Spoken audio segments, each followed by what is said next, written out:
Hello guys, good morning. So dito nga pala kami naglalakad-lakad dito sa isa sa kilalang beach dito sa San Francisco, ang Parola Beach. So nandito kami ng aking utol, si LJ Nunez, at solong-solo namin ang beach. So sa mga gusto mag-relax katulad nito, pasya lang kayo sa area na to. Sa mga taga San Francisco, taga Manila, napakalinaw ng tubig. So yun yung isa sa dinadayo dito guys. Yan o, kita nyo yung tubig o. Kahit sandangkal na lang, pinakasagad na o. Ang linaw pa rin. So very clear. Sa mga gusto namang maligo, ayan, ayan, may mapagliguan naman. Tapos may mga isda. Ganda. Although mabato siya konti dito, sa part na ito. Ito kasi yung pinaka-flooring niya. Ano to, talagang pag maalon kaya naglalabasan to. Pero once po na maganda ang panahon, tulad niya summer, nagiging ano po yan, buhangin or bato-bato or graba-graba yan. Ito kasi yan, hakot ng ano yan, galing dito sa laot. Yan, hanggang doon, hakot ng ano yan. Pero once na bumaba yan, sobrang ganda po dito. Tapos abot po yung tubig doon, kaya kantilado, malalim ka agad oh. Tingnan nyo yung level ng dagat oh. Ayan oh. Kaya pag high tide mamaya nandun na yung tubig, malalim ka agad. Tapos dyan sa area na yan, ang ganda. Sa mga mahilig maglangoy sa mababaw lang, ang ganda langoy yan mamaya. So sa mga gusto naman ano, eto mamaya lalalim na to, lagpas na sa akin to dito sa area na to. Sa mga mahilig naman mag spear fishing, ito ang the best area kasi kahit andito lang sa mismong area na to, sa hanggang dibdib, hanggang lieg or lagpas sayo, andyan na mismo yung mga isda. Kita nyo yun no, sa malayo may mga ano na, may mga labo na. So yun ang kagandahan dito sa area na to guys. Very ano, sa ano pa, virgin na virgin. Talagang virgin na virgin area na to kasi wala pa masyadong bahay. Ayun, meron ilang ano, tsaka may under construction na hotel. So para sa mga ano naman yan, mga turista. So para hindi na sila kailangan umuwi pa papuntang ano, bayan. Pwede sila magstay overnight. So sa mga mahilig mang camping, yan, pwede kayo dito, magtayo lang kayo ng ano diyan. May cottage din. So mura lang ang entrance guys, 20 pesos lang. Sa cottage naman, I think 300 or 350 to 400 ganun. So ganun yung mga cottage diyan. So sa mga may magbabalak magbakasyon diyan, pasya lang kayo. Ayan, ang aking utol oh, very sexy at macho. Welcome to biyahe ni Drew! Welcome sa biyahe ni Drew! Shout! Shout! So ayun, nag-enjoy kami dito ngayon. Hi! Saka may camera dun. Hi guys! Welcome to my vlog. Ayan, kitang kigol. Kigol. Kigol-kigol. So sobrang linaw guys ng tubig. So, napakana. Tapos mamaya abangan nyo. Akitin natin yan, yung tower na yan. Meron kami sikreto dyan kung paano mag-akit dyan. Kasi wala nang tinanggal na yung hagdan. Mamaya makikita nyo. Nasa tuktok na kami. Tapos diyan sa area na yon, pwede ka mag-tumbling-tumbling doon. May mga parang mataas na bato.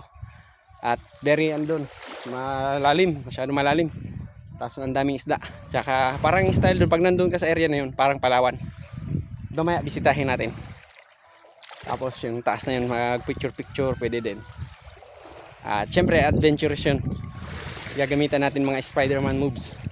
Tapos ito ang area na to, parang nasa Palawan, sa Puerto Princesa or sa ano, sa Coron. Yan, kasi may ano din, parang bangin-bangin mataas. Tapos may mga cave diyan.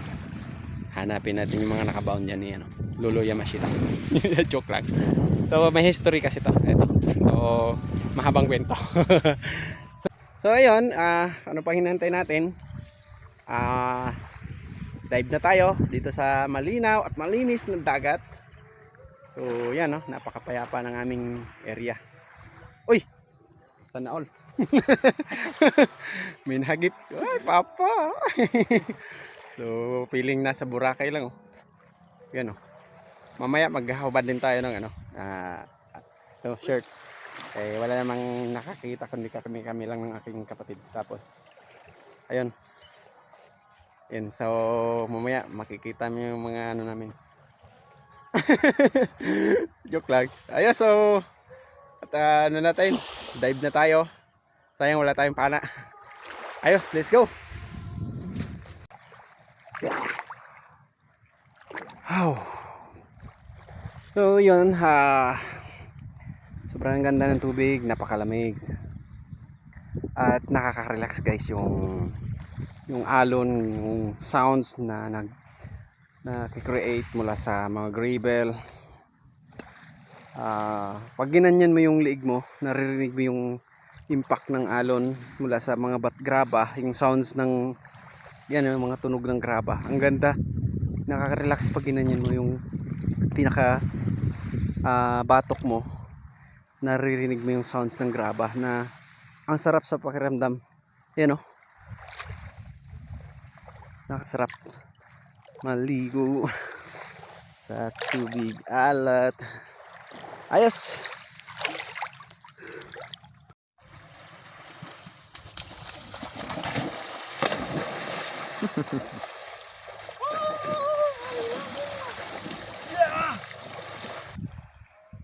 One, two, three.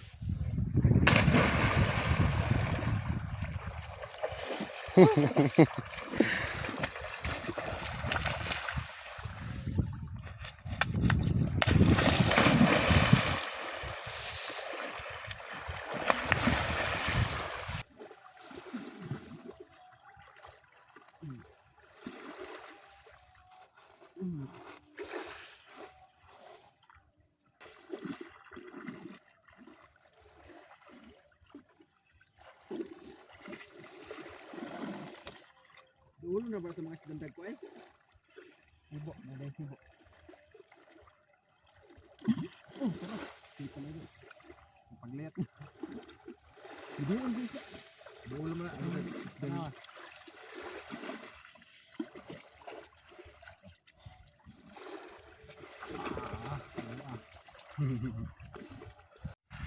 So yun guys, galing kami dun sa part na yun. Ayun yung may mga dun, may bato na yan. Tapos dito tayo pupunta kasama ng aking utol yun. Shell tayo dito guys. So yung area na to, para kang nasa style nitong mga bato-bato, para kang nasa Coron, Palawan. Yan, medyo bangin. So pag nandito ka na sa kabilang side, napakaganda dito guys. So from dun up to here. So kailangan pag pumunta ka dito, nakachinelas ka kasi yung mga bato-bato tutulis. Tapos ayan, oh, tingnan nyo dito.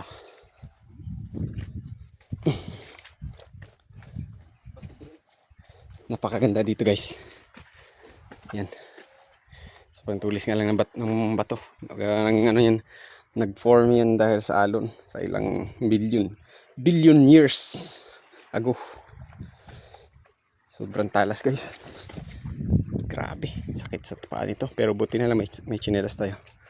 So sa mga mahilig mag-adventure, sa mga sanay sa mga ganitong condition or situation, yan, pwede kang pumunta dito. Ingat lang kasi napakatalas. Sobrang talas talaga yan. Yan. Ayan. Wow.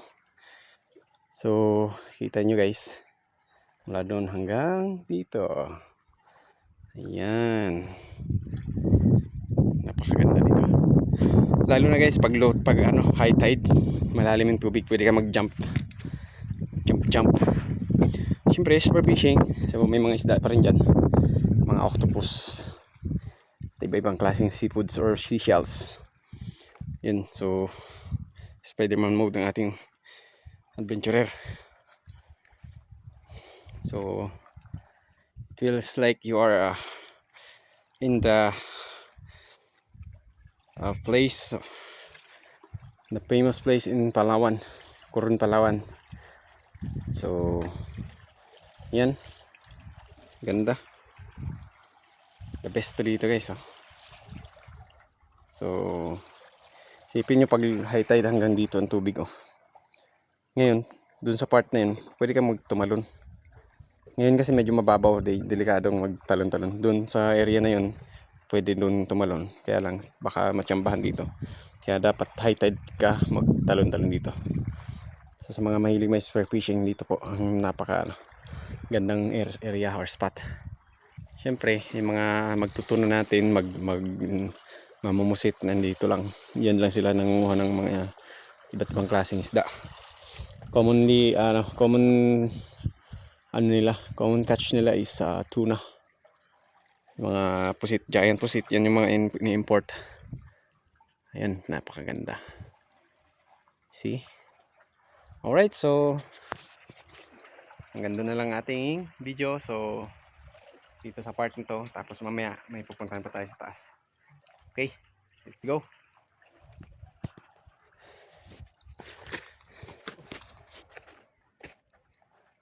Makyat na kami guys para makita yung overlooking view, yung pinaka buong view ng Parola Beach. So ito yung tinayo ng mga Amerikano, pinakaambag nila sa tuwing pinaka ambag ng ginawa nila o delineate nila ito dahil nga sa once na may mga bumabiyaheng barko doon ay ito yung pinaka makikita nila kung nasa malayo sila, lalo na sa gabi. So dati mayroon yung ilaw na solar, tapos ngayon nawala na, sira ng bagyo. So yun guys, kala nyo sementado pero ito ay gawa sa fiber. Yan napakakapal, merong 1/2 ang kapal. So may ilang dekada na po ito, hindi pa ako binuo. Yan guys, kung makita nyo na dito sa loob, akyatin natin yan, gamitin natin ng Spider-Man move. Okay, let's go. So sa mga bata na dahil pupunta dito, huwag niyong gayahin. Pawang eksperto lang ang nakakagawa. Mga expert lang. Dahil ang buhay ay weather lang. Mga expert lang. Kung kailangan medyo matakad ka, malakas yung mga braso mo. Parang style army ka.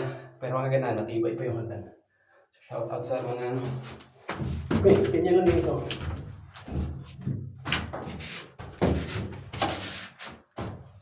Yeah. So, ayun, nandito na tayo sa punong baitang. Yan. Ganyan lang pag-akyat. Yan. So, sa mga lang to, bawal yung eksperto lang. Bawal gayahin.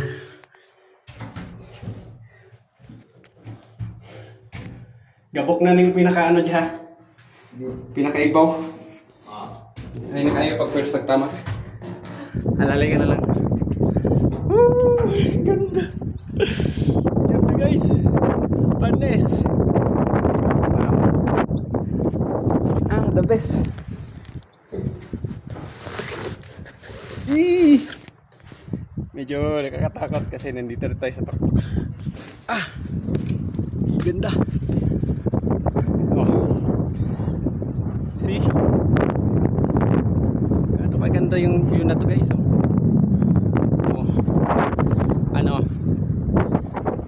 So yan. Nagaling tayo sa baba kanina dun. Ayan dyan tayo pumunta. So ngayon nandito na tayo sa taas. Ayos. Look, ang yan G. Dali G.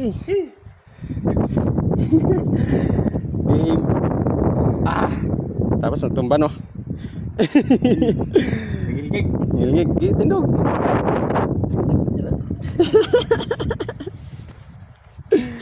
Yoy.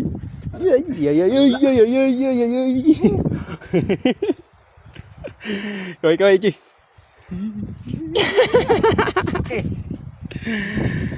So, kung makita nyo, pinakabundok.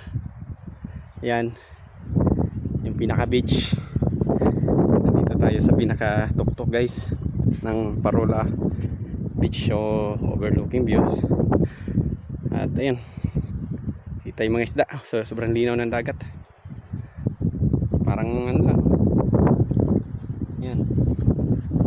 Sipin nyo guys. Gano'ng kaganda ito.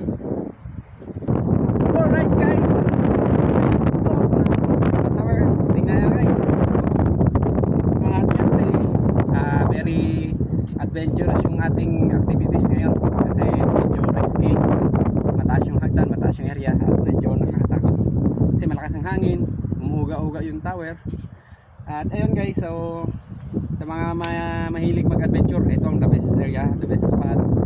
So once na nandito ka na sa tuktok guys, napapakit ka or nandito ka na, huwag kang although medyo makaramdam ka ng takot, pero ang sikreto dyan, wag mo isipin na nandito ka sa tuktok. Isipin mo nasa lupa ka lang, parang nasa bahay.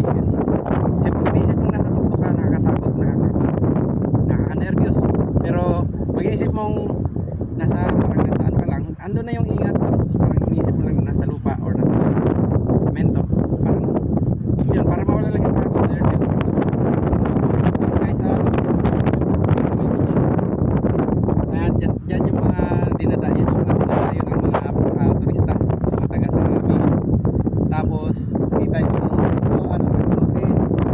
Tapos dito guys, yun, kung makita nyo yung area na yan, ay ito yung Masbate. So shout out sa aking mga kamag-anak sa mga taga Masbate. Tapos sa mga taga Romblon, yan, Romblon area.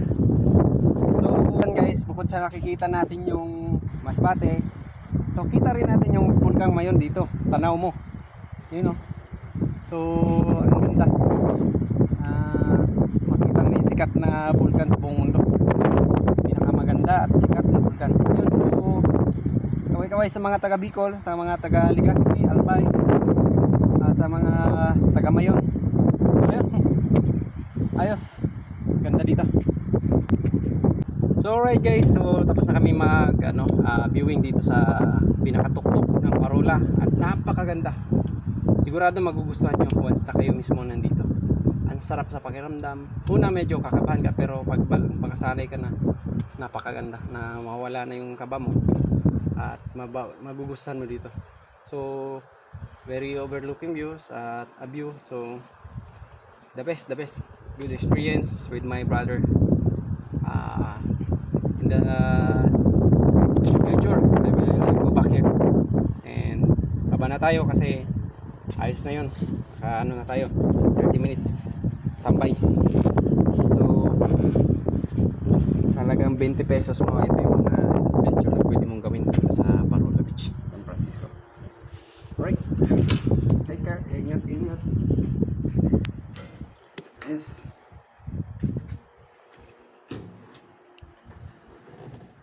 Baba na tayo at nangungurog ng ating tuhod dahil sa kakurba. Game. Hey.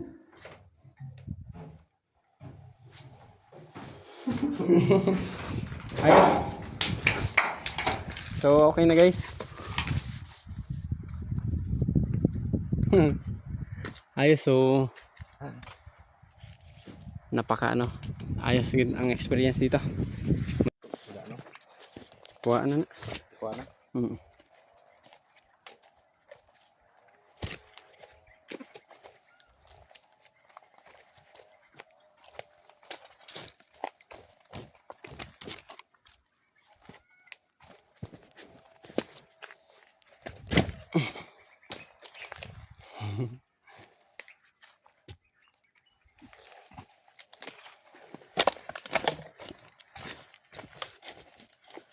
Yun, napakaganda ng ating adventure. It's nice and wonderful experience we have today.